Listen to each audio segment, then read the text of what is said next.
Hi all welcome to football arena. കഴിഞ്ഞ summer transfer ജാലകത്തിൽ ബ്രസീലിന്റെ യുവ സൂപ്പർ താരമായ എൻട്രിക്കുമായി ബന്ധപ്പെട്ടുകൊണ്ട് ഒരുപാട് റൂമറുകൾ പുറത്തേക്ക് വന്നിരുന്നു.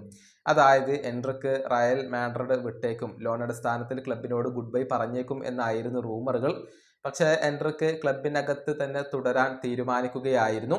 ഈ സീസണിൽ അദ്ദേഹത്തിന് മത്സരങ്ങൾ ഒന്നും കളിക്കാൻ കഴിഞ്ഞിട്ടില്ല.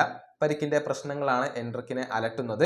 ഇനിയിപ്പോൾ റയലിൽ എത്രത്തോളം അവസരങ്ങൾ അദ്ദേഹത്തിന് ലഭിക്കും എന്ന കാര്യത്തിൽ സംശയങ്ങളുണ്ട്. കാരണം ഒരുപാട് സൂപ്പർ താരങ്ങളെ മുന്നേറ്റ നിരയിൽ റയലിന് ഇപ്പോൾ ലഭ്യമാണ്. കൂടാതെ ഗോൺസാലോ ഗാർഷ്യ മികച്ച പ്രകടനം നടത്തുകയും ചെയ്യുന്നുണ്ട്. ഏതായാലും എൻട്രിക്കുമായി ബന്ധപ്പെട്ട ഒരു റൂമർ ഡിഫൻസ സെൻട്രൽ ഇപ്പോൾ പങ്കുവച്ചിട്ടുണ്ട്. അതായത് വരുന്ന ജനുവരി ട്രാൻസ്ഫർ ജാലകത്തിൽ ഈ ബ്രസീലിയൻ യുവ പ്രതിഭയെ സ്വന്തമാക്കാൻ 2 ലാലിഗ ക്ലബ്ബുകൾക്ക് താല്പര്യമുണ്ട് എന്നാണ് റിപ്പോർട്ടുകൾ ചൂണ്ടിക്കാണിക്കുന്നത്. അതായത് വലൻസിയ, സെൽറ്റാവിഗോ ഈ 2 ക്ലബ്ബുകൾക്കും എൻട്രിക്കിനെ കൊണ്ടുവരാൻ താല്പര്യമുണ്ട്. ലോൺ അടിസ്ഥാനത്തിൽ എത്തിക്കാൻ വേണ്ടിയാണ് അവർ ഇപ്പോൾ ആഗ്രഹിക്കുന്നത്. ഇനി എൻട്രിക്ക് എന്ത് തീരുമാനമെടുക്കും എന്നത് വളരെ പ്രസക്തമായ ഒരു കാര്യമാണ്.